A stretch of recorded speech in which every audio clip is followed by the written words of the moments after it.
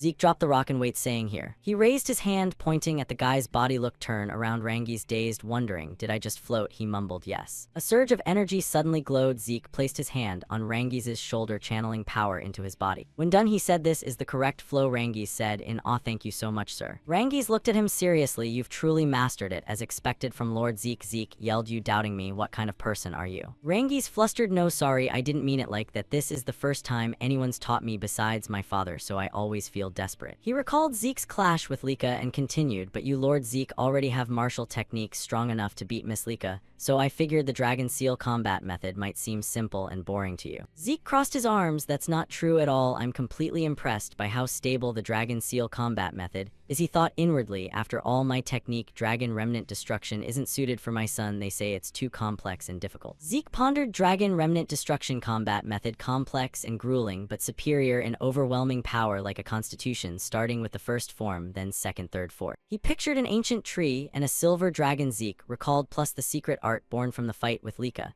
And there's still the final form, the one with devastating power from defeating the divine dragon. I'm curious about the other dragon techniques too, maybe those have been modified as well. Zeke thought happily, this is exciting. Then he smiled, anyway, I've finished learning the dragon seal combat method, so I'm just doing regular body training. Everyone progresses at their own pace. Rangiz replied, I get it. Suddenly Rangiz shouted, Lord Zeke. He suggested, please train me. I want you to guide me like just now. Zeke's eyes widened, continuing, I know it's an embarrassing request, but Rangiz yelled, I want to get stronger, even just a little. Zeke laughed, I don't mind at all. The guy asked, dazed, really, is that okay? Zeke replied, what's with that reaction? You're the one who asked. He continued, I'm not lying, besides you deserve it. Right then Lika walked over shyly, saying, in that case, I want you to train me too. Rangiz muttered in shock, even Miss Lika. Rangiz asked, seriously, is there a problem with that? Lika explained, honestly, I thought no one my age could beat me because I'm a candidate for the next clan head, but in yesterday's fight you completely overwhelmed me and somehow deployed a lightning aura and used it better than I did. She shouted, embarrassed, my pride has been totally shattered. injured by you. Zeke sighed. My fault. Harangues beside him gave an awkward laugh. Well, yeah. Lika looked at him determined, but I want to get even stronger, strong enough to defeat my brothers and even you, so please train me too. She asked, is that okay? Zeke stayed silent, thinking it over. Lika looked a bit disappointed. No good, huh? I understand. Since you're also a potential heir, training with a rival probably isn't okay. Zeke stood quietly pondering. Without answering, she silently accepted, thinking, yeah, he's also a candidate for heir. Even if illegitimate, he's still the clan head's son. After thinking for a while, he finally spoke. I don't mind, but is your body really okay? That injury should have left you unable to move for a month. Lika nodded, recounting, I used recovery medicine, so no problem. You worry about the weirdest things. Hearing that, Zeke leaned close to Rangi's ear, whispering, I get it, that weird medicine worked like a miracle potion. He whispered back, if you mean the one from the entrance exam, it wasn't that effective. Rangi's pointed at her, affirming, with Miss Lika's personality, she must have used a better one this time. Zeke couldn't help exclaiming, what an amazing era. Lika's face flushed. What do you mean without the recovery medicine? I really would have been immobile for a month, but more importantly, so you're really going to train me? You need time to train yourself too. Zeke shrugged, grinning, of course, I'd never turn down an ambitious young person. She stared blankly, a question mark popping up in her head. Young person, you're young too, aren't you? Even Rangi's doubted. We're the same age. He whistled casually, yeah, that's true. To make sure, Zeke asked again, are you sure? Lika, I was the one who beat you, remember? She said, determined. No problem, I can't afford to be picky. Lika clenched her fists, eyes full of resolve. Getting stronger means becoming clan head. I'll do whatever it takes. Zeke couldn't help wondering, earlier when you challenged me, you mentioned the clan head position too. Why are you so obsessed with becoming clan head? She hesitated a bit. Oh, that's obvious. Lika slowly explained, if I don't become clan head, marriage is the only future left for me, a political marriage. If lucky, I'll end up as the wife of some annoying cousin. Otherwise, I'll be forced to become someone's concubine. Hearing that, his face darkened. What? She shrugged casually, like it was obvious. Yeah, maintaining the Eldragon bloodline is that important, especially for the 4 great clans. Don't you know our true essence energy is unique, meaning it can be used in countless ways. Zeke suddenly flared up with anger. Just run away, those bastards make me sick. Just thinking about it. Rangi's beside him shivered. He clenched his fists, ranting, what do they think people are back in the summer when they do shit like that? Those damn outdated customs, I'll destroy them all. In the middle of his rant, the instructor's stern voice rang out, focus. Lika confused, what just happened? Zeke grumbled, perfect timing, right when things get important. Rangi's looked like he was about to cry. That scared me half to death. The 3 of them turned toward where the instructor had just called for assembly. He announced loudly, starting today, a new instructor will join us despite a busy schedule. She personally came to guide all of you. Be grateful it's her. While everyone was focused listening, a girl with brilliant red hair suddenly stepped up beside Lika. She reached out, gently stroking a strand of Lika's hair, then asked, aren't you Miss Lika? Lika, startled, turned to look. The moment their eyes met, she instinctively stepped back. Rangi's jumped, hugging Zeke tightly. The red-haired girl feigned surprise. Oh my. She winked, praising amazing reflexes, and your spiritual energy isn't bad either. Zeke, still being hugged tightly by Rangi's, thought to himself, I didn't sense her presence at all. He trembled, asking, who the hell is this person? The dragon instructor reached out to introduce, this is. Before he finished, the person beside him cut in, still as lively as ever. Huh. Miss Freja, she waved cheerfully. Hi, nice to meet everyone. Freja glanced at Zeke, probing, and you must be Zeke, he answered without hesitation. Yeah. She was surprised. You don't seem surprised, he replied calmly, because miss, there's nothing surprising, but for some reason Freja's brows furrowed. Zeke smirked, his pupils gleaming. It seems this miss has quite an interesting martial artist. Freja thought, intrigued, so that's why the clan head paid attention to him. On the other side, Zeke rubbed his chin, impressed. Her stealth technique is really impressive, but what's even more special is the martial art she's mastered. He grew curious. Most of her true essence energy flow concentrates in her lower body, but this kind of flow, I've never seen anything like it before. That must be why her steps make no sound even in those shoes. What kind of martial technique is this? So interesting. Freja spun on her heel, walking back to the instructors, her tone turning serious now. Then, still wearing a friendly smile, as you were just told, from today I'll be your guide. Let's do our best. Everyone else got excited. Wait, isn't that the wind goddess Freja? Oh my god, the real person in the flesh. Awesome. The dragon instructor reminded sternly, Miss Freja has reached 6-star level. She's one of the key members of the Black Dragon Guard. Everyone learn everything you can from her. Hearing that, the trainees huddled, whispering, Black Dragon Guard, the direct guard unit under the clan head. Why would someone like that suddenly show up here? One bold kid raised his hand. Will you really train us, Miss Freja? She smiled brightly, of course. Before the kids could cheer, she added, but she emphasized, only if you pass my test. The words hit like thunder. The group clutched their faces. Test out of nowhere like that. Freja took out a spirit crystal, encouraging, don't worry, it's pretty easy. Just keep this crystal intact and survive in Poison Dragon Mountain for 1 month. Rangi escaped Poison Dragon Mountain. Zeke noted, familiar name, huh? Speaking of Poison Dragon Mountain, it's a land teeming with extremely poisonous creatures, where even touching an ordinary looking blade of grass can kill you. It's truly a deadly place. He recalled, in my previous life I used to train there a lot, and back then Zeke curiously tasted some fruits, giving himself goosebumps. horrible taste, he wondered. But for these kids, isn't it a bit too soon? Freja warned, if your crystal breaks or gets lost during the trial, you're immediately disqualified. A trembling kid raised his hand, and if we fail, what happens? She smiled naturally. You'll be expelled if you survive. Freja explained getting poisoned can be handled easily by using dragon breath technique. Precisely, as long as you keep your crystal intact, everything will be fine. Simple, right? Lika spoke up, but instructor, there are monsters there too. She feigned surprise. Oh dear. So just defeat them? Freja cupped her cheek like it was obvious and reminded, otherwise you won't even have food and you'll die before the test ends. The young trainees panicked. What dragon slayer technique can really handle creatures like that? Freja smiled, raising 5 fingers. You still have 5 days before the real challenge starts. In those 5 days, each of you will choose one weapon from the Eldragon family's foundational martial techniques and start training. She leaned, pointing to the table behind. If you want to deal with the monster's survival gets easier, right? But if you can't master the technique in 5 days. Freja's voice lowered. If you can't master it before the exam, I won't take responsibility for anything that happens afterward. Another kid asked, if things go bad, you'll help us, right? She waved her hand. Oh, come on. Freja said coldly with an instructor's aura, oh dear, this is Eldragon, where the weak are eliminated and only the strong survive. If you can't fight back against the monsters, that's the natural outcome, right? If you can't even pass a simple test like this, you might as well lie down and sleep with the poison and monsters. Hearing that, the kids broke out in cold sweat, while the 3 Zeke, Lika, and Rangis each showed different expressions. He found it baffling. This place is so different from the Eldragon. I knew in Zeke's mind an image from the past flashed when he was Gilfas holding his tiny son proudly. Look, Dad, this is your grandson, so cute. While now he stood puzzled. I don't get it, but why is that? Freja clapped once, announcing, enough chatting now. I'll distribute the martial technique manuals for each weapon type. Come get the one for the weapon you want. One by one, they went up, choosing, everyone confused. What are you picking? I don't know which one to choose. Rangis bit his finger, trembling. What do I do? Zeke walked over, reminding Rangis, you should pick the spear. You used it in the entrance exam, right? He sighed in relief. Yeah, thank you so much. On the side, Lika was still hesitating, even though there's Thunder Spirit Greatsword technique, though only basic level, he saw and stopped her. Wait, Lika. Zeke advised you should choose sword technique. She was surprised me why he turned, walking away, waving lightly. It will make up for what you're lacking. Though confused, Lika accepted. If you say so, then I'll pick this one. After choosing, everyone gathered back. Have you all got yours then for the next 5 days until the challenge starts? Freja reminded, if you want to survive, train like your life depends on it, otherwise just die. Everyone paled in fear, only Zeke remained nonchalant. She suddenly remembered, oh right, one more thing, the seniors from the previous ceremony will try to take your crystals too.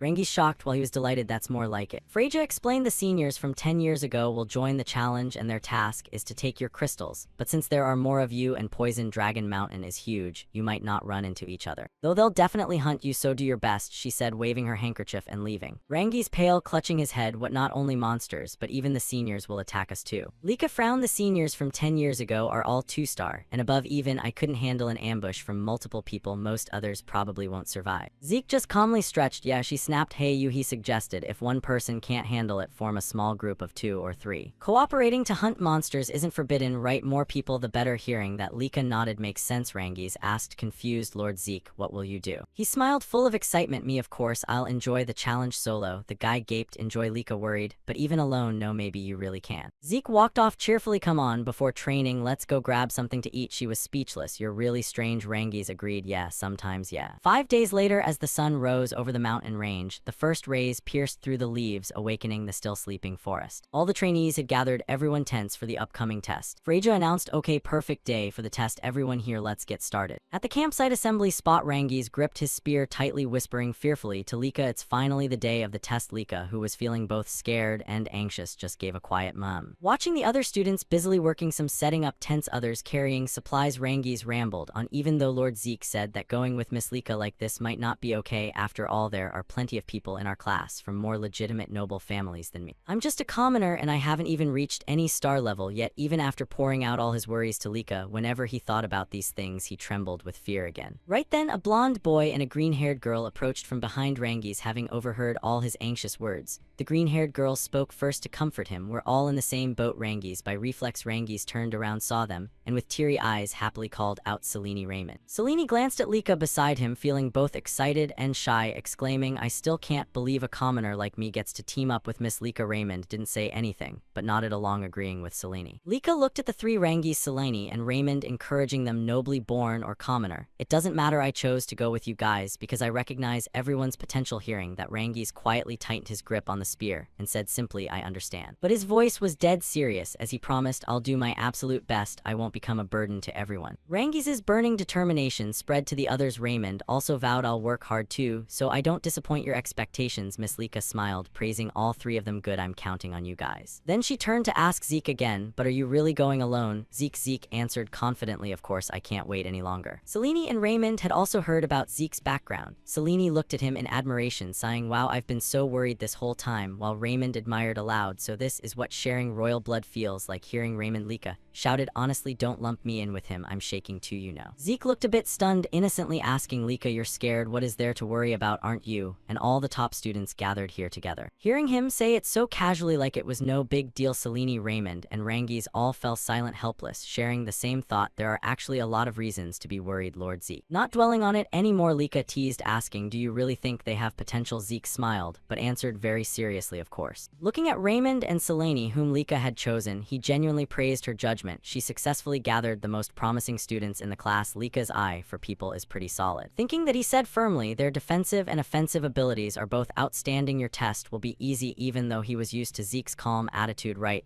Then Rangis couldn't help muttering dryly, yeah, Lord Zeke is always this confident. At that moment, Freja and the other instructors approached. She casually asked, okay, everyone all here? Then glancing over the students commented, oh, my, so you decided to form a team, huh? Not a bad choice, since some of you probably aren't fully proficient with your weapons yet. As soon as they heard Freja's voice, all the students turned at once, focusing intently on her instructions. After greeting, she held up her own spirit crystal as an example, asking, shall we start? Does everyone have their crystal? Holding the crystal, she announced the rules. Your task is to survive 1 full month in Poison Dragon Mountain while keeping this crystal intact. As long as your crystal is still whole when the test ends, you've passed. Remember, all the crystals are identical. Hearing that, the students tensed up, whispering among themselves, so standing in the crowd, unlike everyone's fear, Zeke stood quietly, deep in thought. Spotting loopholes in the rules, he had already come up with a way to exploit them in his mind. If you lose your crystal, just steal someone else's. Freja continued explaining the format. After you go up the mountain and find a hiding spot, the seniors will start taking crystals from you. While she spoke, 2 boys confidently bragged to each other. One asked, hey, most of them probably haven't even reached 1 star, right? The other replied, this'll be easy as candy. Hearing about the tough challenge, the students felt another wave of dizzying fear. Freja wrapped up her speech, shouting, now the rules explanation is complete. Then she gave the signal, the test begins. As soon as she finished, all the students dashed up the mountain. Lika ran with the crowd, turning back to wish Zeke, you have to survive, okay? Zeke hummed an acknowledgement and sincerely replied, you guys too. Lika shouted after the 3 Rangis, Selene, Raymond, let's go. They all answered yes in unison and hurried after her. Right now, Zeke stood leisurely beside Freja, casually waving goodbye. Be careful. Freja, seeing that, asked, puzzled, aren't you supposed to go too? Zeke only remembered when she reminded him, mumbling, right, sorry, I got a bit distracted. Freja asked, suspiciously distracted? You're not worried at all? Zeke crossed his arms, casually answering, I have nothing to worry about now. Then, excuse me, instructor. With that, he strolled off. Freja watched him bewildered, muttering, what a strange kid. Night fell, stars twinkling overhead at the mountain base. All the instructors stood guard, not daring to rest. Someone anxiously wondered, they'll be okay, right? Freja coldly shot back at the dragon instructor. What is it? He replied seriously, this test might still be too early for the new students. Another instructor chimed in, yeah, they've grasped the basics, but only a few have reached any star level and their real combat experience is still lacking. Then he gave a wry smile, wondering how many will make it through. Freja calmly reassured them, don't worry. She analyzed Poison Dragon Mountain has countless poisonous creatures, but the number and quality of monsters aren't that threatening. Most are between 1 star and 2 star plus. As you can see, the kids can basically handle them. The 2 instructors had no more questions. The dragon instructor said in a low voice, yes, understood. Freja smiled mysteriously, whispering under her breath, but still, I'll release that thing at the very end. The dragon instructor caught a snippet but couldn't hear clearly, hesitating, sorry ma'am, I didn't catch that. What did you say? Freja changed to a breezy smile, nothing. Then she commanded the selected elite seniors, okay, time for you to move out. They immediately switched to hunt mode, charging up the mountain. Freja brushed aside her lightly blowing hair, murmuring softly, quietly, let's see how many survive. I'm really looking forward to it. The senior students dashed through the dark, dense forest, swiftly climbing. Suddenly, one spotted someone whispering, "Hey, that guy." It turned out to be Zeke, casually stopping by a tree. The boy whispered excitedly, "Found one already." Then another noticed Zeke sneering. Why is he still hanging around one spot after all this time? Is he stupid? The first one who spotted him quickly hid behind some bushes, drawing his bow, aiming at Zeke. The arrow shot like lightning toward him. Zeke calmly sidestepped. His hand precisely caught the arrow. Zeke gently snapped the arrow and, half laughing, maniacally shouting, "I've been waiting for you guys." The three, shocked by being discovered and his action, unconsciously yelped. One confused, "What the hell is he saying?" Another exclaimed, stunned, "He just caught the arrow barehanded." Without a word, Zeke charged straight at the three. Laughing with excitement, he declared, "Now let the game begin." A series of noises echoed from the forest, followed by a monster suddenly bursting out. Selene frowned, fiercely swinging her sword at it. She thrust straight into the monster's body. But right then, another monster appeared behind Selene. "Selene, behind you." Just as it attacked, Raymond leaped in, using his shield to save her in the nick of time. Then he frowned, swinging his shield again. Raymond slammed the shield's edge down, sending the monster flying to the afterlife. On the other side, Rangi's had just taken down another monster. While everyone rested midway, someone asked, "Okay, is everyone alright?" Rangi's quickly looked up, answering Miss Lika about that. Then he was surprised by the pile of trophies beside Lika, as expected of Miss Lika. "While we were panicking and screaming, you've already taken down so many." Lika proudly held up 2 fingers. "Anyway, I've reached 2-star. This is nothing. More importantly, since a week after the test started, you guys have gotten a lot stronger too." Selene and Raymond both reached 1-star. Selene smiled lightly. "Thanks to your help, Miss Lika." Raymond added, "Thank you, miss." Rangi stood to the side, watching them with a gloomy look. "The two of them reached 1-star, but I'm still." Selene caught his look, comforting him. "Rangi's, you've gotten much stronger too. You'll reach 1-star soon." Raymond nodded. "Don't lose patience." Rangi smiled awkwardly. "Thanks, you guys." Then Lika walked over, suddenly praising, "Taking down a tree frog alone is pretty impressive." She encouraged while chatting, "Plus you trained with Zeke before the test to hone your spear skills. Don't worry too much, you'll reach 1-star soon." Rangi's touched, called out Miss Lika. Right then, Lika looked up at the sky. "Okay, it's getting dark. Let's head back to base." Selene agreed immediately. "Yeah, staying out at night is really dangerous." By now, dusk had fallen, the sun slowly sinking behind the mountains and forest. Not long after, as full night descended, a thin mist slowly spread through every corner of the woods. The group was returning, carrying their spoils, when Rangi suddenly called Miss Lika. Lika frowned warily. What are you doing at our base?" As soon as she spoke, a pair of legs stepped out from the forest. Everyone in the group instantly raised their guard, drawing weapons. "What?" A tall young man with a sword at his hip smiled gently. "Finally noticed, huh?" Lika gripped the sword behind her back, confirming. "You're from the 10-year senior class, right? You came to steal the crystal." Senior straight up admitted. "Exactly." Looking at the senior's smiling face, one of the 4 thought inwardly, "Finally, the seniors are starting their attacks, and he's a 2-star. He suddenly said, "It's obvious in this test, but I didn't expect it to be Miss Lika's base." Meanwhile, Lika coldly pointed her sword at him. "Then why don't you leave? You can't take us on alone." The senior suddenly flipped his expression in an instant, replying coolly, "Who said I'm alone right now?" Lika turned her head and immediately saw another pair of unfamiliar legs appear. The blonde girl thought worriedly, 3 2-stars right behind us." One of them suddenly spoke, drawing his sword. "Even if it's Miss Lika carrying 3 deadweights, must be pretty tough, huh?" So he furrowed his brows, shouting, "Surrender now." In the next instant, he swung his sword down where Lika had stood. Luckily, she jumped aside in time to dodge. The blonde girl, hovering in midair, shouted, "Everyone!" Selene, in another corner, had already begun clashing with a 2-star senior, desperately holding her ground. Even Raymond over there was no exception, holding his shield up in front of himself until I turned back around. Rangi's gripped his spear tightly, with both hands desperately blocking the opponent's relentless combo attacks. The enemy kept attacking non-stop while yelling, "Come on!" Hand over the crystal. Already in this desperate situation, Rangi's suddenly drifted off, thinking, what should we do in a spot like this? At some point in the past, Zeke had worn a puzzled expression, asking how to take down a stronger opponent. Rangi's hugged his knees, replying, "Yes, I still don't have any star level, so if a strong enemy shows up, I want to know what I should do." Zeke rubbed his chin, thinking, then suddenly blurted out 2 words, "Give up." The green-haired boy jolted. "What?" He explained, obviously right for someone with no star facing a 3 or 4-star opponent. "It's completely impossible." Rangi's exclaimed in disbelief. "No way." Zeke continued, "Anyway, against 1 or 2-star, you can still manage." Rangi's turned to look at him, a bit surprised. "Zeke said you're worried about the upcoming test, right? If my memory's correct, most monsters in Poison Dragon Mountain are 2-star. I've heard the seniors attacking us are mostly 2-star. In that case, there's still a way." The boy suddenly knelt seriously in front of him, waiting for guidance. "What way?" Zeke raised 2 fingers. "Nothing new." Under Rangi's hazy gaze, he smiled, revealing the secret exploit: openings. "That's all openings, huh?" Zeke nodded. "Yes, you can take down a 2-star enemy, even someone with no star like you can turn the tables if you find their openings me. Rangi's asked seriously, but how do I hit the openings? He answered right away with 2 words, take hits, endure, and keep enduring. Zeke leaned in, slightly smirking mischievously, keep taking hits until you spot the opponent's opening. The green-haired boy jolted, shouting what? Zeke casually asked back, why so surprised? You're facing someone stronger than you. What do you think a weakling like you can do? Rangi suddenly clutched his pants tightly. Yeah, that's true, but can I even endure it? Zeke corrected immediately, it's not about whether you can endure, it's that you must. If you can't, then taking down a stronger enemy is just a pipe dream. His words seemed to wake the boy up. He fell silent for a moment. Zeke glanced around, advising, so for a special opponent like Lika, me, the special lightning girl, with your current self, you can endure a 2-star opponent. Don't worry too much. Rangi's bowed his head slightly, muttering, I think so. Zeke bluntly pointed out, Rangi's, you're still pretty lacking in confidence. Zeke stared at him, raising his voice to teach, believe in yourself, that's the key to getting stronger, you know. I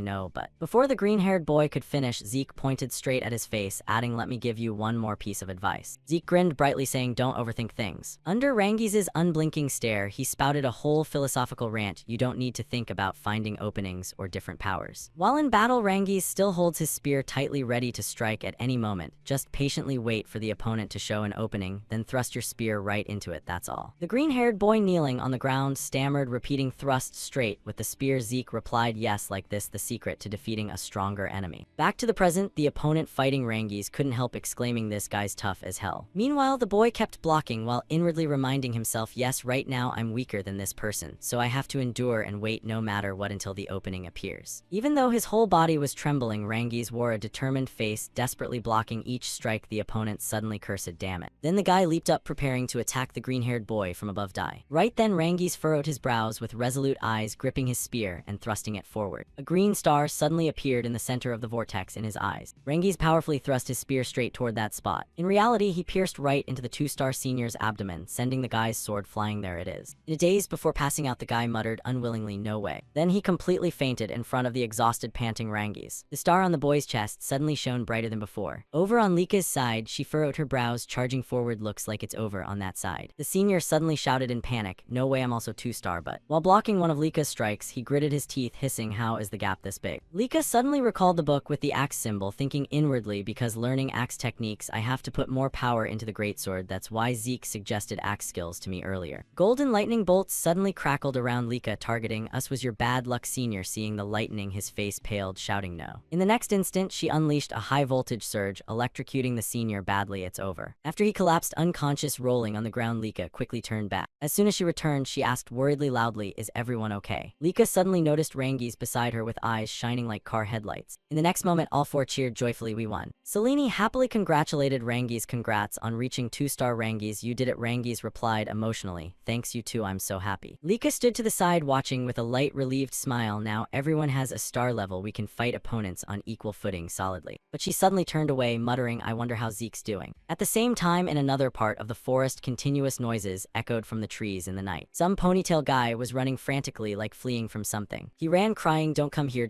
damn, what the hell is that thing? Zeke's back appeared, stepping on his teammates. What kind of monster is that? A girl and 2 trainees stumbled out from the woods, sobbing, save us, don't come near me. In another direction, a figure casually grabbed another's collar. What's wrong with him, monster? It was Zeke, smugly holding 2 collars in his hands. What's up? No one wants to play with me anymore. Zeke said nothing, just burst into delighted laughter. The trainees ahead ran wildly without daring to look back. That guy's insane. Why is a junior hunting seniors? Aren't we supposed to be the hunters? While running, a green-haired kid tripped, falling face first into the dirt. The kid sat up, scooting back in fear. Damn, my foot stuck. Zeke's tall back slowly approached, looking utterly terrifying. I'm bored of this pointless chase. Zeke gave a creepy smile, his eyes turning white, extending his hand like hypnotizing. Come on, stand up, come fight me. The kid's eyes widened in panic. Hey. As if losing consciousness, the kid's eyes went white, his whole body trembling. As Zeke lifted him, the boy let out a breath like he was done, his face lifeless. Zeke looked and just sighed helplessly, oh man. Standing behind, seeing the kid faint, while the 2 ahead still running, he got angry, scolding, seriously, why are you all so cowardly and spineless? At first everyone was fighting so fiercely, don't leave me alone. Zeke lowered his arm, glancing back, pondering, right, maybe you guys should observe more carefully. Then only he remained standing there, everything around turned surreal, just standing and watching like this. My directions, fine, right then, I'll keep playing comfortably. Another footstep approached, emerging from behind a tree. It was a police officer, peeking around anxiously. What the hell is this? He stepped deeper into the forest, passing bushes, slowly looking around. I can sense his presence after spotting the seniors. Impressive. Suddenly he stopped, rubbing his chin thoughtfully. This is, I have to report this. His eyes eyes landed on the green-haired kid's body sprawled on the ground. Freyja suddenly appeared from the darkness with a gentle expression. Your back report. The subordinate officers under her immediately saluted. One of the three reported yes. After 1 week since the test began, about 30% of the 7-year class students have been eliminated. However, the remaining students are gradually adapting. The police officer stood at attention, continuing, I believe this number won't drop much further. Freyja hearing that asked, oh, and the seniors? The officer hesitated a bit. The senior. The officer glanced tiredly at his two teammates. She urged, come on, speak clearly. Then he answered straightforwardly, to put it simply, they're running away. Freyja found it odd, not amused, but curious. Running away? The seniors running from what? She looked curiously at one officer hesitating. On Poison Dragon Mountain. What monster could make them flee? The officer answered seriously, it's the boy, ma'am. This answer shocked her. What did you say, Zeke? Zeke, with his ferocity, has terrified the other students into scattering. Zeke is currently attacking the seniors. At first, the seniors tried to resist, but now they're all fleeing. Among the officers, one suddenly shouted loudly, who the hell is this Zeke guy? He's even escorting the seniors out. It's unheard of. An officer with a nose hair suddenly spoke calmly and seriously, I agree, his son, and even the clan head no, on the contrary, I must say. In their minds, Zeke looked terrifying, his eyes blazing with powerful aura around him. He's an anomaly. He's far beyond the concept of genius, and honestly, he's more like a monster. Freyja pressed a finger to her cheek, glancing away, recalling his appearance. I also find him very strange. He deliberately chose to go alone and started late unexpectedly from the beginning. He wasn't the prey, but the hunter. Zeke with a bright smile and eyes showing no innocence, so like a monster, huh? Suddenly, from another direction, a sound rang out, startling a female officer. This sound is. Freyja stood calmly unfazed. Oh, it's here already. I've been waiting. A burly man pushed something heavy forward. Miss Freyja, where should I put it? She directed. Just there. Thanks for your hard work. All the officers gaped in shock. What is that, Miss Freyja? This is. Don't tell me you're releasing this into Poison Dragon Mountain. Its power is 3-star. With the kids' current strength, they can't handle it at all. Freyja took it lightly, smiling brightly. It's fine. It's been specially adjusted. The nose-hair officer stared at her. Adjusted. She smiled vaguely. Yes, this one only attacks those who have reached 2-star. Zeke and Lika are the two shining factors mentioned, so normal ones won't be greatly affected. A voice interrupted. But why do that? Freyja calmly extended her hand, answering decisively, it's the clan head's order. Hearing that, the officer froze, sweating coldly. From the clan head, a mysterious creature with glowing red eyes was caged in an iron frame. The burly man just brought. Now let's see how he handles this. He's strong enough to make veterans call him a monster. I wonder if he can deal with something like this. Freyja's expression suddenly darkened gloomily. She smirked with a sinister smile. Release it at dawn. The scene shifts to bright sunlight piercing through the forest canopy. Rangi's held a long tube in his hand, staring ahead curiously, while Selene also sensed something odd. Did the ground just tremble a little? Lika, walking in front, furrowed her brows, then assessed the situation with a serious face. It seems like, what is this weird feeling? A blonde boy beside her looked on innocently. Again, the seniors, huh? Rangi started blurting out random thoughts in his head, making Lika's head throb. Maybe it's a monster, like a ferocious wild boar, or something similar. Her expression grew worse and worse. But why does it feel like this? Suddenly, a tremendous violent noise erupted toward their group. From above their heads, a massive ancient tree was tilting precariously, about to fall. Lika noticed it immediately, shouting loudly to everyone around, tree falling, get out of the way. The whole group struggled but quickly dashed away from the collapsing giant trunk. After dodging, Lika looked back, puzzled. What the heck? Selene, with a terrified and confused face, realized that's. Rangi's trembled in fear, looking up, while the boy beside him stared intently. A monster with a body entirely made of stone and glowing red eyes appeared abruptly. A golem. Zeke was looking up with an indifferent, carefree expression. It's time, huh? He let out a sigh, then leaned against the pile of bodies he'd just captured. Around the outside, police officers were still patrolling the entire forest. I'm starting to get bored. No one left who can fight me. Really disappointing. Suddenly, from far in the forest came the urgent flapping of birds taking flight and a series of rapid crashing sounds. Zeke jolted. Everything those sounds, a strange presence, he thought seriously in his mind. It's been a long time since a monster of this level appeared. He suddenly rolled his eyes upward, thinking random things. Maybe they're hinting at something by releasing it here. The first clan head from 1,000 years ago, but for the kids' current abilities, a 3-star opponent might be too much for them. Zeke sat perched high up, shaking his head, swaying from left to right. Things like this should have been handled by the instructors before the test started, right? No, that's not it. Freyja, with what seemed like a very gentle smile, but actually harbors vicious calculations. Perhaps they deliberately released it. What exactly are they planning? Damn it. So he suddenly laughed with an excited demeanor, his eyes shining like car headlights. But this is even better. Maybe I'll get some real entertainment now. Zeke immediately found something interesting, leaping down from above, preparing to leave. I can't just sit still anymore. I'm coming. 3-star thing. If only it appeared closer to me, it would be more fun. but it showed up way over there. Over here, Selene was struggling to attack forward, holding her sword in hand. Her whole body was knocked flying without inflicting even the slightest scratch on the golem. As soon as Selene landed, she looked up worriedly. No way, not even a mark. Raymond gritted his teeth, leaping high with his weapon, attacking the golem. Take this. His face twisted in frustration, seeing the golem completely unscathed. Even that did nothing, huh? Now it was Lika's turn, leaping up, swinging a flashy thunder slash. One of the golem's arms had a slight crack after taking her attack. Realizing that, she smirked, slightly smug. Looks like only when I use aura can I break its outer shell, meaning this thing only someone at 2-star can handle. Rangi's crept up from behind, still gripping his weapon tightly, hesitating. Lika, what do we do now? Okay, Lika, with commanding presence, spoke up. Everyone listen up. The golem still loomed right in front of them, but Lika laid out the plan. I'll distract it while I do that. Everyone run. The friends all disagreed. What? Rangi's immediately stopped her firmly. No, we can't leave you behind, Lika. Lika still pointed her red flame weapon toward the golem, her face focused forward. I know saying this hurts, but you guys will only hold me back. The spot I just hit on its arm, I only managed a tiny crack by using all my aura. The golem, with its massive ironstone body, stood towering there, smoke faintly puffing from its mouth. Lika, small in stature, stood in one corner, seriously reminding everyone, with your current abilities, you can't even scratch it. Selene looked up at her softly, understanding. No way, yeah, we can't damage it at all. Raymond stood fiercely in front of Lika, brows furrowed, determined. But we can still support you so Miss Lika can strike more accurately. Lika jolted, not understanding, her eyes even more shocked. You guys are. Then Rangi's also raised his weapon, eyes blazing, stepping forward. I'll do my best too. Selene from behind smiled supportively. Yeah, if we all fight together with your lead, who knows, we might actually have a chance. Lika, hearing those words, felt a bit touched. Everyone. Lika's mouth curved into a grin, then she said softly, okay then. Alone in the back, she charged aura into her sword, while everyone in front prepared. Support me. Lika poured all her strength, confidently releasing energy outward. Here I come. Lika flashed like lightning, climbing from behind the group, sword in hand, surging with powerful energy, charging forward. Standing right before the golem, it stared intently at her, ready to defend. As its massive arm slammed down, Raymond charged with his shield, blocking for her. His face contorted more and more while holding it. Looks like things are really tough. Raymond then retreated. Selene and Rangi's simultaneously charged the golem with weapons. While it focused on the ones in front, losing guard, Lika leaped from behind, sword raised. She shouted, then smashed down hard on the golem. Thunder Soul greatsword technique. The strike hit dead on. A massive clash erupted, blinding white everywhere, heavenly thunder. An explosion boomed deep in the forest with a violent shockwave. The ground endured powerful golden energy waves. As Lika landed, Rangi's rushed over, asking worriedly, Lika, are you okay? She forced a casual smile, just barely, but that final blow used up all my true chi. Lika looked at Selene, supporting Raymond, concerned. More importantly, Raymond, are you alright? He struggled to reply, I'm fine.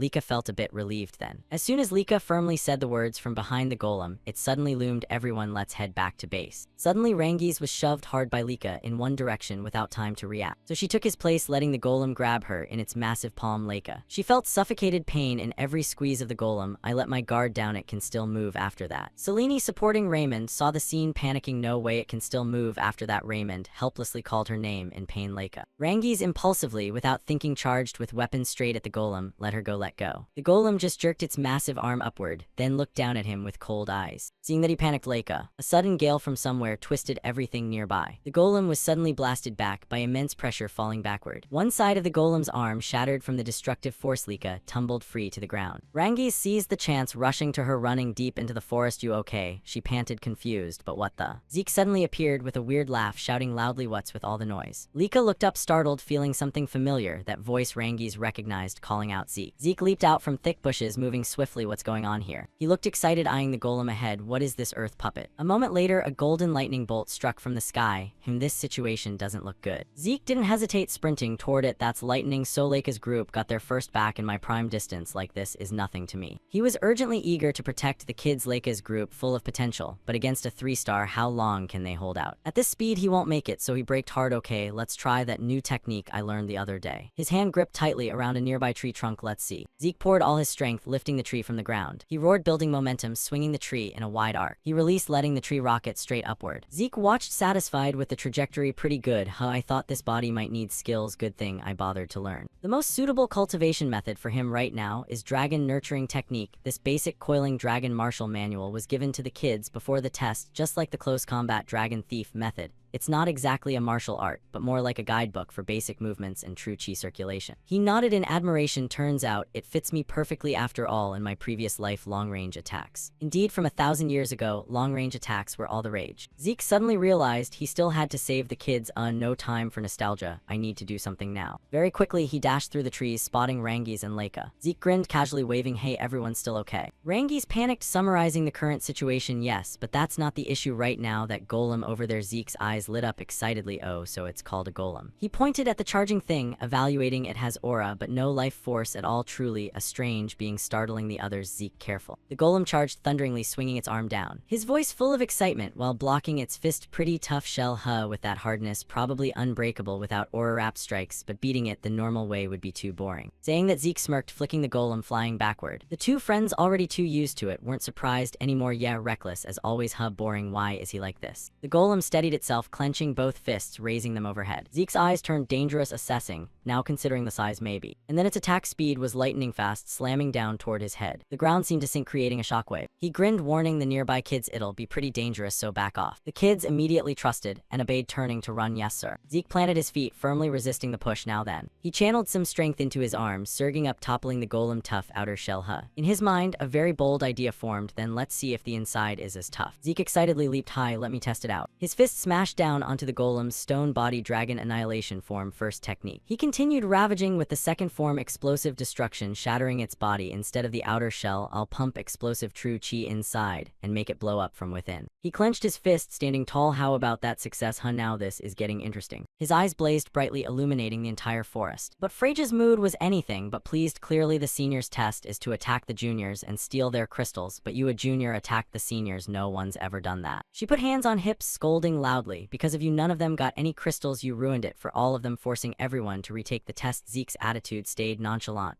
But this doesn't violate the rules, and I didn't steal anything. That made her yell. Who the hell expects a junior to turn the tables on senior? Freyja tiredly turned, sighing. Ha, anyway, that carefree tone of yours will have to change when you stand before the clan head. Right now the two stood before a judgment door. Freyja kept striding forward while giving him all sorts of warnings. Anyway, just drop that careless attitude right now when you're standing in front of the headmaster. Zeke felt puzzled and asked why. She let out a faint, mocking laugh at his reaction. Why, you ask? Freyja's tone turned dark and threatening. Because you'll get eradicated, even if you're just a kid. She looked a bit sad and worried about his future. I won't allow that to happen. He just let out a single sigh. How ruthless. She stepped forward, lifted her hand to knock on the door once. Clan head. Freyja announced loudly and formally. According to protocol, Black Dragon Guard member Freyja, I have arrived in response to the summons. A deep, authoritative voice came from inside. Enter. Only after receiving his permission did they slowly step inside. Excuse us. Zeke's gaze shifted toward the most powerful figure in this place. Freyja placed one arm behind her back and reported to him. I came together with Zeke. The man with silver-streaked hair looked up with sharp, piercing eyes. He began speaking as if interrogating. Why, was it you who attacked the senior students? Zeke's expression didn't waver or change in the slightest. Everyone keeps asking the same damn question, so let me ask you back. Am I not allowed to attack them or what? Balza hadn't expected someone to dare defy him so boldly. What did you say? He slipped his hands into his pockets and explained more clearly. The only condition to pass is to survive 1 month on Poison Dragon Mountain and keep the crystal.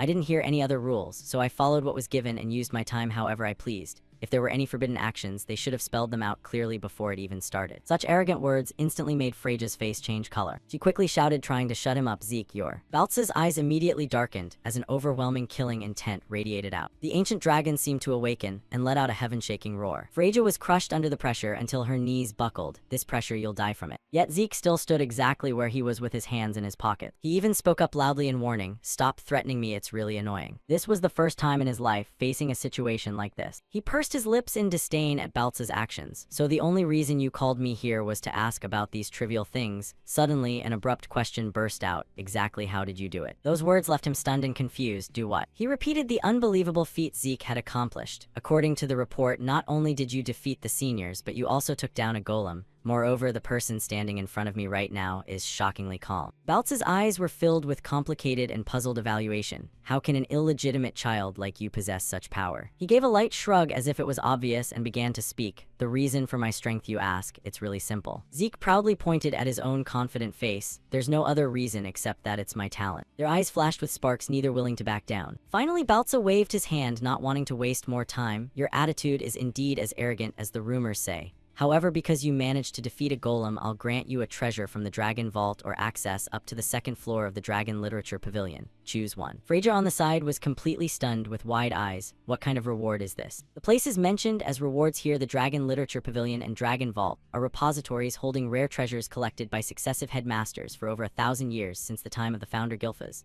The first thing countless scholars dream of entering the Dragon Literature Pavilion contains all kinds of books, including some that are now forbidden. The second one mentioned is a vast treasury. The Dragon Vault stores relics from previous headmasters, legendary weapons, spiritual medicines, magical artifacts, and much more rare treasures from different eras are all kept there. These things have become legends in this place. These facilities, originally the secret treasure of the Eldragon family, are managed with extreme strictness. Only those permitted may enter, especially to access the second floor or higher of the Dragon Literature Pavilion. Requires truly outstanding achievement. She stared wide-eyed at Zeke's smug face, yet after everything, his rude attitude was still judged as outstanding. He even greedily demanded more. If that's the reward, why not give me both? How stingy. Baltza didn't bother replying and directly dismissed them. All right, leave. But Zeke wasn't about to let it go just like that. What, it's over already? I still have a lot more to say. This time Freyja moved really fast, grabbing his collar. Wait, Zeke. She forced a bright smile, speaking for him in gratitude. We are extremely honored to receive this reward directly from you, sir. We obey clan head. Let's go, Zeke. Zeke let himself be dragged along and casually spoke up. Then, I'll just say one more thing. The corner of his mouth curled up with wild madness as he gave advice. As long as you keep suppressing your emotions like that, no matter how hard you try, you'll never become stronger. The pressure from two ancient dragons clashing against each other made the entire room tremble. Freyja was terrified out of her mind and whispered urgently while still sounding harsh, please stay silent, sir. We request permission to leave. Leaving Baltza dazed in the room. What kind of pressure was that? Once they were outside, far away from the clan head's office, she finally let it all out. She raised her voice in furious anger, shouting right in Zeke's face, what the hell were you thinking saying those words with that attitude in front of the clan head? Didn't you hear a single thing I warned you before we went in? He frowned slightly, not remembering anything in his head. What did you say? I already held back as much as possible. Freyja looked like she was about to explode on the spot. That's what you call holding back. She was extremely frustrated, questioning his behavior. You can speak politely to me and the instructors, so why not do the same with the clan head? He answered very nonchalantly. After all, he's my biological father, isn't he? She was speechless, unable to say more. Really, with that ability and attitude. Freyja had to force herself to calm down. You're not an ordinary child after all. Who are you? Hearing this question made him repeat it once more. You're asking who I am. The corner of Zeke's mouth drew a faint smile. I've already told you I'm just me. It was still the same kind of answer as before, leaving her stunned. Freyja couldn't wrap her head around any of this. All of us have drunk dragon blood, so we absolutely cannot resist the clan head who holds the power of the Dragon King, a superior species even to ancient dragons. It should be that way yet. Zeke seemed like an alien creature dropped into this place. How can this child be so calm in front of the clan head? Seeing she didn't answer, he asked, is something wrong? Freyja softly denied the thoughts in her mind. No, nothing. I should probably check the birth records more carefully. She let out a heavy sigh, not wanting to argue anymore. So which reward will you choose? You can enter the second floor of the Dragon Literature Pavilion, or take one treasure from the Dragon Vault. Zeke held up two fingers, looking pitiful. Both, please. She firmly refused. No way. He pouted for a moment, choosing what was necessary. Can't help her then. And the very next day, Zeke stood in front of a white palace building. He marveled at the beauty of the place. Knowledge is power. Since I've been neglected for 7 years, this place is more necessary than anything. I'm lacking way too much knowledge about this era. I'm also curious about the new spiritual medicines and tools created over the past 1,000 years. But well, Rangi's ran up behind, excitedly looking around. I can't believe I'm actually getting into the Dragon Literature Pavilion. Zeke was a bit confused by his mood. You're that happy, huh? He nodded enthusiastically, of course. His small, fair face flushed red with excitement. The close combat dragon thief style and dragon nurturing spear technique I just learned are already amazing. But this is a chance to learn even better martial skills. I never thought the reward for passing the test would be this luxurious. It's really touching. Lika stepped out from behind Rangi's, agreeing in the limited time. How much knowledge can I absorb? I have to work really hard. Zeke, hearing this for the first time, is there a time limit? She nodded knowledgeably. Yes, we can only enter the first floor, but the basic rules are probably the same. She shared the new info with him. You can only borrow one book, but you can read as many others as you want within the time limit, so how you manage your time is really important. He pursed his lips, nodding. Got it. Lika got excited again, curiously asking, by the way, I heard, Zeke, you chose the Dragon Literature Pavilion instead of the Dragon Vault as your reward. They were a bit puzzled why he chose the Dragon Literature Pavilion. With your personality, I thought you'd pick something from the Dragon Vault. Hearing that he looked troubled, I thought about that too, but right now knowledge is more important to me. Lika bit her finger enviously. Knowledge, huh? I heard the second floor has books even rarer than the first, especially martial arts books. They say the gap in level between the first and second floor is huge. Wow. But she quickly cheered up with her your own strength. I think there's nothing better than my soul-weighted greatsword technique. Hey Zeke, are you listening? Hey. They walked deeper inside together and met the guard. Your time inside the building is 5 hours. Use it wisely and strictly adhere to the time limit. Zeke followed them in, feeling a bit impressed, not sure if 5 hours is long or short. Lika quickly answered it can be pretty long. She shared her experience knowledgeably. First decide which book you want to borrow, then read others within the allotted time. Rangi's looked a bit flustered and nervous. I heard talented people can read multiple books at once, but my goal is just to find one martial arts book that suits me in that time. Stepping into the main hall was an overwhelming sea of bookshelves. Seriously, just finding the book you need is already hard enough. They unconsciously spoke in hushed, awed voices. This is really the Dragon Literature Pavilion, huh? Zeke looked up at the endlessly high ceiling, more impressive than I thought. He grinned eagerly, awaiting new knowledge. Now, let's see what kind of knowledge is here. He stepped boldly into this massive library. This is getting interesting. Time passed quickly. After searching for information, Zeke suddenly stared wide-eyed and shouted, what the hell is this? No way, cracks chaos magic. So much information I know nothing about. Saying that, he casually tossed the book aside and flopped flat on the floor, staring up with a long sigh. 1,000 years is really a terrifying amount of time. Thinking that over those 1,000 years, this world had connected to another world. Going back about 900 years ago, suddenly a tear appeared in the spatial wall. It was a rift, and on the other side of that rift was another chaotic world called the Realm of Chaos. In that world, monsters called Chaos rampaged everywhere to fight against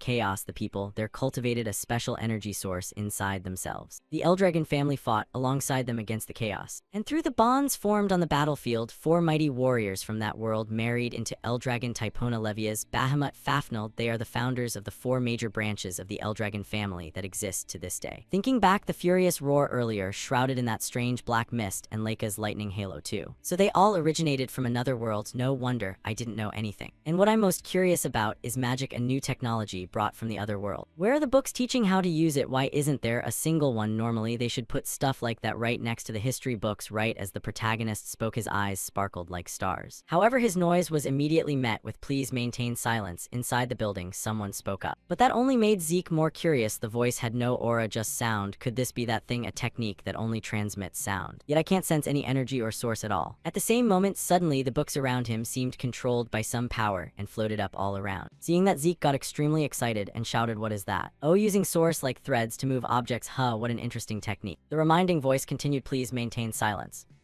How could Zeke possibly listen to that? He rushed forward, grabbing a book tightly. How can I stay quiet in front of something this interesting? Come out in front of me right now and teach me directly. Not far away, a mysterious cloaked figure was using their magic, creating threads of light that directly wrapped tightly around Zeke, then pulled him up. Here we are, doors closing, the person reminded before directly tossing Zeke into the mysterious poem. Luckily, our boy's reflexes were quick, so he just did a quick roll to steady himself. What the heck is that? What is that? Another thing I don't know. Show it to me properly, Zeke said, annoyed. At the same time, Rangi's, who had just arrived from behind, witnessed the scene, and his eyes went wide as he said, Lord Zeke, what happened? Leica let out a sigh, chiming in, what did you do to get tossed out like that? Zeke scratched his head, confused, explaining, I just got a bit too excited, that's all. What about you guys? Find anything good? Hearing the question, Rangi's excitedly shared, yes, I borrowed a martial arts manual called Cloud Water Spear Technique, and I think I learned a simple footwork move from it. Over here, Selene also pulled out a book and said, I learned a footwork move from this one too. I borrowed this martial arts book, Sword Technique Wildflower. Raymond stated his choice too. I learned the Eldragon Guard style sword technique from this. The book I borrowed is also the Eldragon Guard style martial arts manual. Their choices made Zeke feel a bit choked up inside. He thought to himself, all those martial arts are just stuff I created to kill time in my previous life. Still, he nodded, got it. So Leica, what did you pick? Leica replied in a cheerful voice, this one heavy wave sword technique. They say it was created by the 1st clan head and the revised, improved version of Heavy Wave Great Sword Technique by the 15th clan head. I already have my family's heirloom martial arts manual, so this is just for research. From Zeke's perspective, Leica's words made him a bit pensive, thinking to himself, the 15th clan head again. Dragon Breath Style and Dragon Strike were also created by the 15th clan head. I created a ton of martial arts manuals in the Dragon Hall, but many have improved versions right next to them. Could those be from the 15th clan head too? Man, when I first came here, I thought it'd be boring as hell. But now I can't wait to see what's next. Time flew by, 5 years later. Leica's puzzled voice echoed in the hallway, where'd Zeke and the others go? Someone nearby answered, oh, Miss Leica, Lord Zeke and his friends already headed to the training grounds, sir. Leica waved, thanks them again, appreciate it. Cut to the training grounds where our protagonist was currently fighting 1 against 3 Rangis, Selene, Raymond, all by himself. Cut to clan head Baltz's office. He was tapping his fingertips lightly on the desk, talking to the person standing in front. Is this the form of a special rift? Are you sure about this? In response, Commander Ein of the Black Dragon Legion reported yes. According to the investigation, there's an 80% chance that magic water exists inside this rift. The confident answer seemed to make Baltza hesitate a bit. He sighed. It shows up in a tricky spot. Out of all places, why there of all places? Those who drink that water become mages. That's magic water. Those who drink it become a special type able to convert primal energy into another power mana. The new techniques unleashed through mana will bring a revolution to the world. At the same time, fierce territorial disputes over magic water magic springs have begun. The age of magic has arrived, where the number of mages will heavily determine a clan's military strength. Currently, Eldragon territory has 0 magic springs. For clans without magic springs, there's only one way to get magic water: conquer a special rift. Right now, Eldragon only has a few mages including Baltza. All of them are battle-hardened elites who obtain magic water by conquering special rifts. Even so, the clan is being overwhelmed by other clans who have magic springs purely by numbers. Conquering special rifts has become Eldragon's most important mission. Over here, Ein seemed to understand the clan head's concerns and continued. As you said, this location, Fertile Dragon Forest, is very tricky. Even just recently, there was a small-scale border conflict in the surrounding areas. Fertile Dragon Forest is a vast forest stretching far beyond our territory into another clan's land. Part of it extends into Cerberus territory, those guys who claim co-ownership and call it Fertile Hunter Dog Forest. Our friend's definitely in Eldragon territory, but given the rift's scale and position, it's highly likely it'll spill over into Cerberus territory too. Those golden hounds will probably swarm in droves. He pointed at the map on the desk as he spoke. Eldragon fully agreed. At least those mutts have good noses. They'll sniff it out soon enough anyway. Commander Ein continued with a suggestion. We need to prepare a strong enough force to control the situation in case we clash with them. Since it's a special rift, both sides have limited options. But before he could finish, Eldragon got the point. We gotta move before they even notice, right? Report to the dragon squads right away. Tell them we're holding a selection exam. Eldragon ordered sternly. Ein immediately saluted, understood. Meanwhile, little Leica had just arrived at the training grounds. She let out a sigh. You really went all out, huh? In front, Zeke stood firm, calmly facing the combined assault from all 3 Rangis, Selene and Raymond. All 3 unleashed their ultimate moves. Wildflower Sword Technique Petal Scatter, Selene, Eldragon Guard Style Shield Technique Stone Wall Fist, Raymond, Water Cloud Spear Technique Water Pierce Rangis. Right at the moment their attacks were about to land, Zeke's eyes suddenly lit up. Then he casually raised his hand to block Selene's sword. He didn't even bother dodging the spear or shield. It wouldn't even scratch the protagonist's skin. But Rangis, you're putting way too much force into that move. Doing that kills the specialty of spear techniques. Then he turned to critique Selene. Selene, you're too focused on speed and stats, so your balance is off. Learn to distribute your balance properly. Finally, Zeke turned to Raymond. Raymond, you're doing pretty good. But your passive personality hasn't changed. You should get used to attacking proactively. One more time. Yes, the group shouted in unison, but before they could launch another attack, Leica stepped up. As usual, she chimed in, what a crazy sight. Zeke turned, complaining, crazy how little miss. Leica shrugged, taking those attacks head-on without using primal energy. That's crazy, isn't it? Right after her words, Zeke blocked the attacks while yelling, nonsense. This is proper training too. Look, here's the result of the training. Even without primal energy, the body is this tough already. Miss Leica, look at this. Isn't Lord Zeke too weird? Someone exclaimed. At least he didn't tell them to stop attacking while we're talking.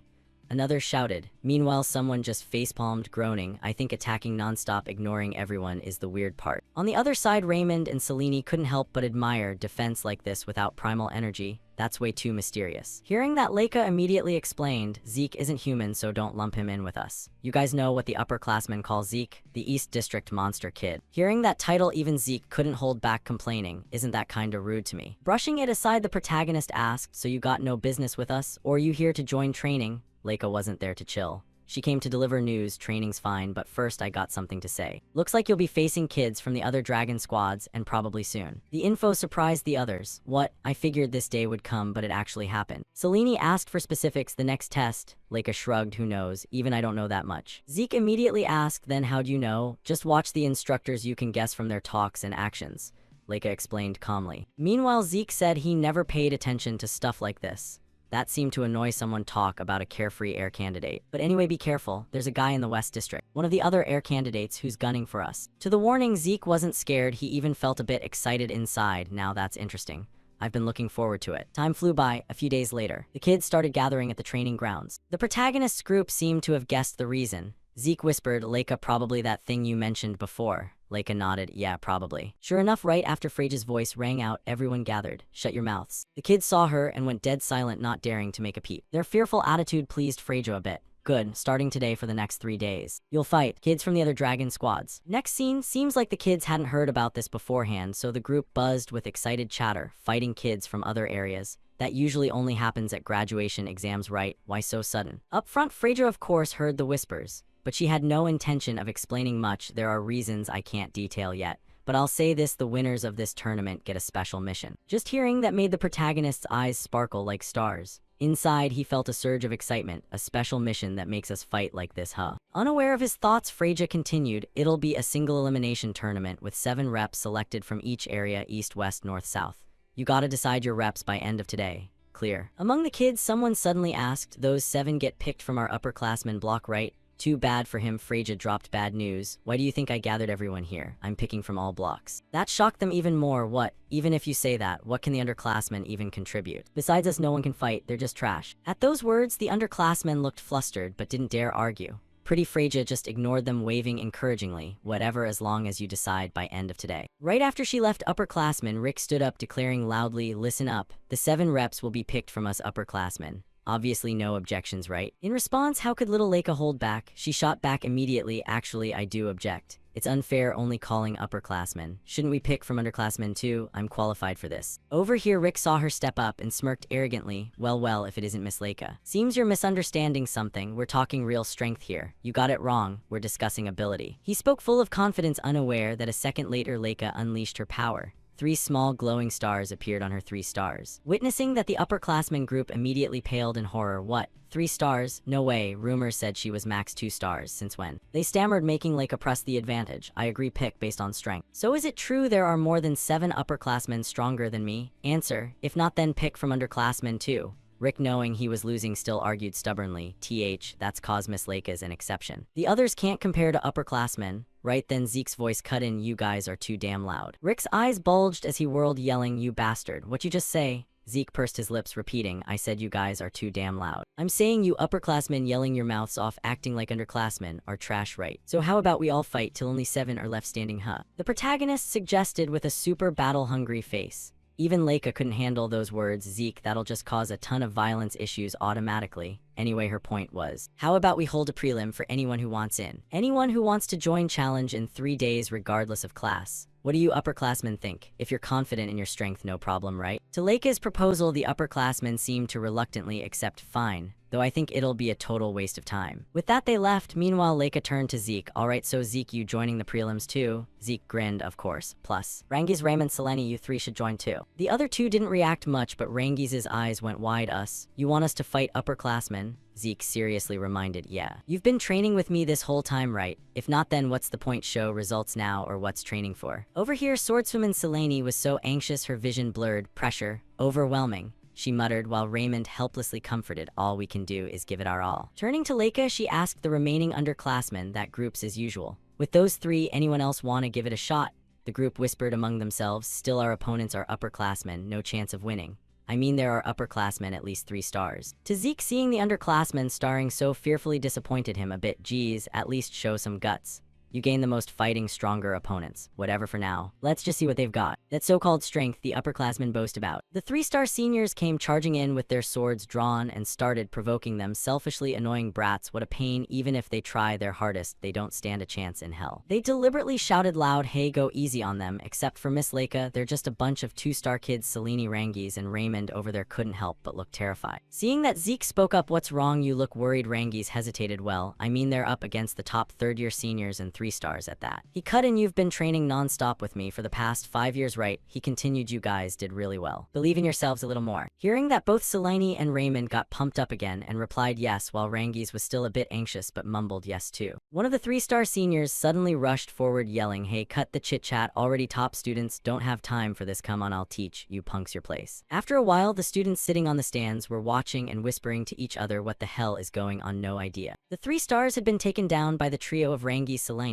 and Raymond, the other students were all shocked. Could it be the top class students this year are that weak? No, you have to say those guys are the strong ones, while the senior was floored on the ground, drooling and groaning. No way. Zeke smiled faintly and praised, good job everyone. He silently evaluated Lanji has gotten way sharper at parrying and spotting openings. Now Selene is using the combo strikes of the wildflower sword technique really well. He thought next Raymond's tactics have improved a ton. He switches smoothly between shield and sword techniques. Zeke reflected all of them have shown excellent training results. If we keep building their confidence through real combat, it'll get even better. And he glanced at Leica and silently noted Leica has gotten stronger too. The other students watching Leica overpower her senior sister were left gaping, this can't be. After that, she completely defeated Marin and confidently said that should be enough. Rick was stunned, no way, how no way, our 3 stars lost to you 2-star punks. Zeke spoke up naive, even after seeing results like this you're still spouting nonsense. He exclaimed how Zeke continued age stats ranks. Zeke signaled him to shut up and said they're just numbers in combat, only the winner decides strength, the weak lose, that's it. Rick pointed at his face yelling, you idiot, ranks are strength, don't tell me a kid like you doesn't even know that. He calmly replied, but so what? He said coldly, destroy the heart, and no matter who it is they die. Stunned by Zeke's words, don't turn away from the true nature of strength in battle, it's simply whether you can win or not. He roared, shut up, who the hell are you? I'm a top student, don't think some brat's sophistry works on me. I was gonna go easy since you're kids, but if you cry later don't blame me, I won't forgive you. Zeke waved his hand, I'm sick of this verbal sparring, kids should use fists before mouths now, it's just you and me, show me what kind of martial arts you've mastered. He unleashed his power and taunted, and how far you've trained it. Rick gritted his teeth in rage. Zeke charged forward yelling, take this. He jumped toward him shouting, don't underestimate me, great power fist technique. But Zeke easily slammed a powerful punch into Rick's face, sending him flying 3 meters back. He praised you trained pretty decently. The atmosphere fell quieter than ever. Leica, watching from the side, said, you dare say that after knocking him out without even checking the result. At the same time, over at the West training grounds, the students were sprawled out groaning in pain, it hurts so much. Suddenly the iron fan was retracted. One of the air candidates, Venial Fafnerald Eldragon, sat on top of a defeated student, saying, every single one of you is useless. Suddenly someone spoke up, Lord Venial. It was none other than Venial's trusted aide Alan. He reported the selection list for here is complete. Rhett stepped forward to meet Venial. He looked slightly surprised. You, a junior, reached 3 stars. He shouted, yes, Venial praised, good, I like capable people. If you're useful, I'll take you as my subordinate. Retton bowed deeply respectfully, thank you so much. He thought gleefully, I've been acknowledged by Lord Venial. Retton thought, as long as Lord Venial is here, the West won't lose. And by making contributions in that prestigious special mission, he continued thinking Lord Venial will become the next clan head, and when that happens, I'll become the direct subordinate of the clan head. Alan stepped up saying, Lord Venial, there's something I should report. Venial asked what. He whispered, it seems Miss Leica will be joining the East District selection team, sir. Hearing that, he frowned, that meddlesome girl, always getting in the way. Venial stood up, spreading his arms as he continued, anyway, no matter how much of a genius she is, the winner will be us. We'll breeze through the special mission. Then he snapped open his iron fan and boldly declared, I'll show my brothers the seat of the next clan head. Venial smiled confidently, is mine. In the arena, tons of students had come to watch, cheers echoing across the stands. They were all watching intently. Rangis looked around nervously, so many people. Leica added, every hall is packed like this, even though some got eliminated in the exam. She looked up high and said, but this has already thinned out quite a bit, huh? Hearing her, Rangis thought, right, the eliminated ones aren't here anymore. They're called false dragons, just like dad. Leica turned and saw Rangis looking restless. She immediately slapped his back hard, encouraging, come on, we've been chosen as East District's reps, be proud. Rangis softly replied, yes, I'll do my best. Suddenly Leica turned back, looking at Zeke, asking, Lord Zeke, what's up? She wondered, you're so quiet. Zeke replied, on nothing, just evaluating the combat strength of the students here. Suddenly a loud shout came from afar, as expected of Lord Zeke, never thought you'd pull off something like that. Zeke turned to look and said, everything really has changed. Rick and Marin said in unison, we the East District upperclassmen selection members, we the East District upperclassmen selection members. Rick said,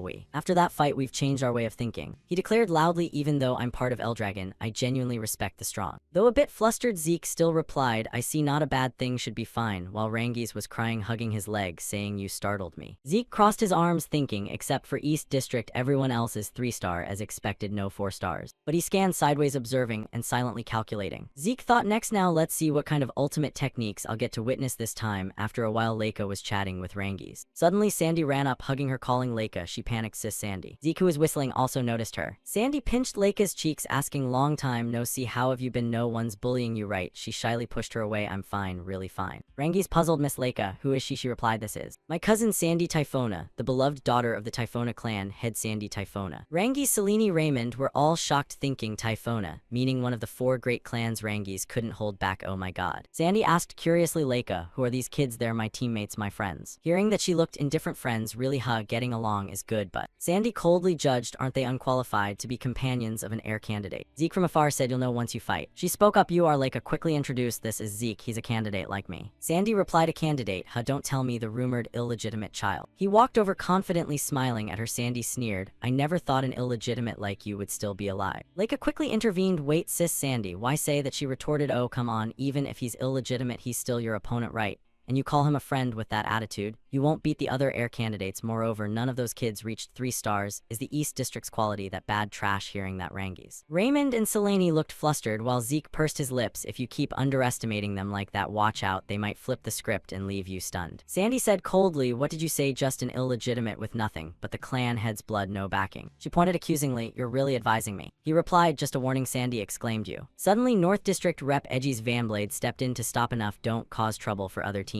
He glanced at Zeke while Rangi stammered, that person is Edgy. Sandy shouted, don't butt in, we're talking important stuff. He smiled, I can't ignore it, the selection battle is about to start. Up on the stand, students had gathered in full, excited for the upcoming fights. Suddenly, a tall man in a black cloak and hat approached. He called out attention. All the noisy students fell silent, focusing on him at the signal. He spoke, alright, Golden Dragon Legion Captain Teach Mentric Instructor declared loudly, from this moment the selection battle begins. Teach announced the rules. This will be a tournament-style elimination between the 4 districts. First, the 4 districts split into 2 brackets. Winners of each bracket face off in the finals. Fights are one-on-one duels. Each district sends out members in a predetermined order. Among the 7 participants per district, the first to defeat 4 opponents wins. He continued, once the battle starts, no changing the lineup order, consider arranging the sequence part of the strategy. And one last point. He emphasized, those selected in this battle will be assigned a special mission. This special mission holds extreme importance to the Eldragon clan. Whoever takes it on will make a huge contribution to the Eldragon clan. The students all thought to themselves, contributing to the Eldragon clan means a huge step toward becoming clan head. Teach raised his voice, now I'll decide the matchups. Representatives from each district step forward in order and draw a stone from this box. He shouted loudly. West District Representative Veniel stepped up and drew his lot. He shouted loudly. West District Representative Veniel stepped up and drew his lot. After drawing a stone, the instructor said, alright, you can return. Leica saw him and immediately reacted, that guy. Zeke wondered, what's up, you know him? She replied, yeah, he's the West District heir candidate I told you about. Veniel Fafnald Eldragon. He placed his hand on his chin, pondering, not just Veniel, overall, the West District has a ton of strong fighters. He thought further, the other districts have trained well too, but everyone can probably feel the power gap. Zeke glanced toward Retin and silently noted, still, that guy's a face I haven't seen in a while. He smirked inwardly. Back at the entrance exam, he had some skill, but didn't expect him to reach 3 stars at that age. He must have trained really hard. Impressive. Retin also caught Zeke's gaze. He gritted his teeth, why him? Suddenly from the stands, some students shouted, hey look, isn't that Rangi's? Why's that dropout standing over there? Raymond turned to reassure, Rangi's, you okay? He stammered, I'm fine. Teach called next North District Representative. Edgy's exclaimed, our turn. After he drew, Teach called again, alright, next South District Representative. After the South District Rep drew, Teach finally called last East District Representative. Leica said to Zeke, hey Zeke, they're calling you. He looked confused. Me, she replied, obviously you're the strongest, Zeke. The others nodded in agreement, but Zeke seemed flustered. No, these events should be for the kids. Leica waved her hand, what were the same age, hurry up. Seeing Zeke go up, Sandy questioned, wait, why is that illegitimate going instead of Leica? She replied, because he's the strongest among us. She didn't believe, you're kidding, he isn't even 3 stars. Sandy continued, this is also a succession power struggle between me and Veniel, you know, in this situation you. But Leica interrupted, it's fine sis. She confidently said, we're really strong, you know. Instructor Teach continued, now representatives from each district infuse your true power into the stones you just drew. Zeke held out his stone and looked. The stones from all 4 district reps lit up simultaneously in blue and red colors. Teach announced, this will decide the bracket's first match, East District versus North District. He continued, and West District versus South District. Rangi's thought inwardly, North District. He glanced at a big, burly, ferocious looking guy on the other team. Leica replied, yeah, that's right, but she muttered, didn't expect to face sis Sandy right in the first match. Sandy boldly said, Leica, this is a great chance to make you wake up. She pointed straight at Leica and declared, I'll crush you completely, then you'll remember your place and purpose. Though a bit worried, she still declared strongly, come at me. Edgy smiled and said, hey, looks like our first match is against you guys. I'm really looking forward to it. Zeke casually replied, let's make it a good one, seems we get along. He responded, I'm really looking forward to this match too.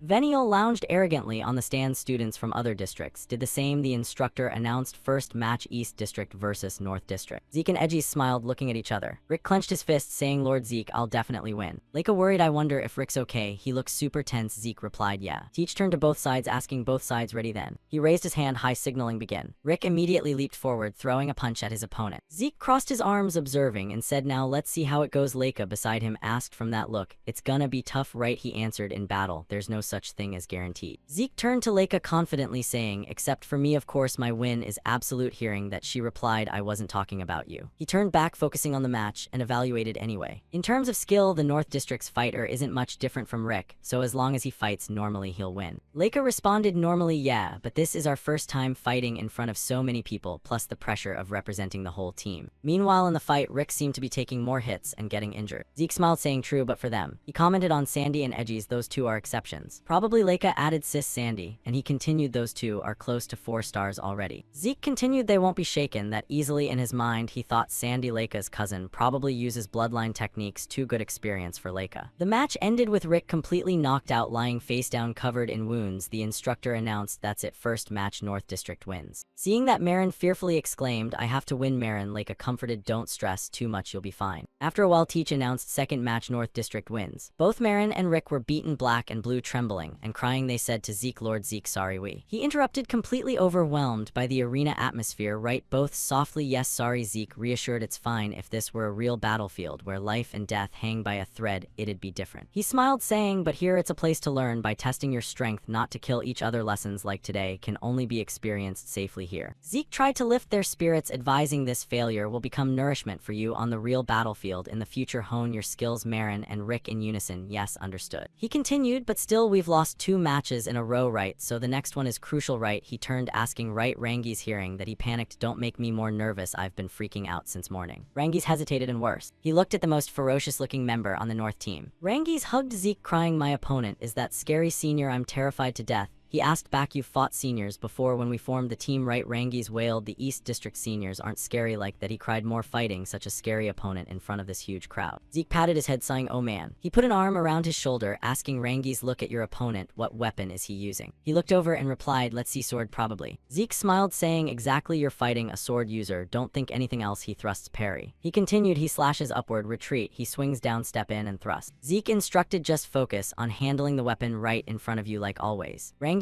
eyes lit up as if he'd found a truth. He exclaimed, like always. Zeke smiled, looking at Rangi's, silently nodding. Rangi's focus is really impressive, but right now, he still needs a little guidance to stay steady. Once he can naturally enter that state, he'll go even further. He thought, wonder how much this match will help him improve. Meanwhile, students on the stands kept mocking Rangi's, look at the size difference, that scrawny kid can't possibly compete. Those words seemed to fuel Rangi's, making him angry and more serious. Teach shouted loudly, begin. Right at the start, his opponent charged straight with sword in hand, unleashing 3-leaf sword technique, fastest blade. Facing the huge blade in front, Rangi's didn't waver at all. He easily dodged the opponent's attack. Seeing that, he roared, don't think you can escape. He unleashed 3-leaf sword technique, twin fang branch at Rangi's. This time, he leaped high to evade. Leica worriedly called Rangi's Selene, commented the opponent's closing in to cut off Rangi's preferred range. Raymond turned, asking, Lord Zeke, is Rangi's okay? He smiled, no need to worry, look at Rangi's eyes. He said he's more focused than ever. At the same time, Rangi's dodged the next attack too. Zeke emphasized more than ever despite the opponent unleashing combo ultimate moves, 3-leaf sword technique, storm leaf dance. Rangi stayed incredibly focused, his eyes shining bright. Rangi's used cloud water spear technique, drifting clouds, flowing water countering the opponent's move. Seeing that, he exclaimed in shock, what? Rangi's continued cloud water spear technique, and then mad current pierce. He truly sent his opponent flying, crashing down, foaming at the mouth. Instructor Teach announced match over. Third match, East District wins. Rangi sweated nervously, exclaiming, phew, that was close. While Zeke smiled confidently, saying, alright then, time to start the comeback.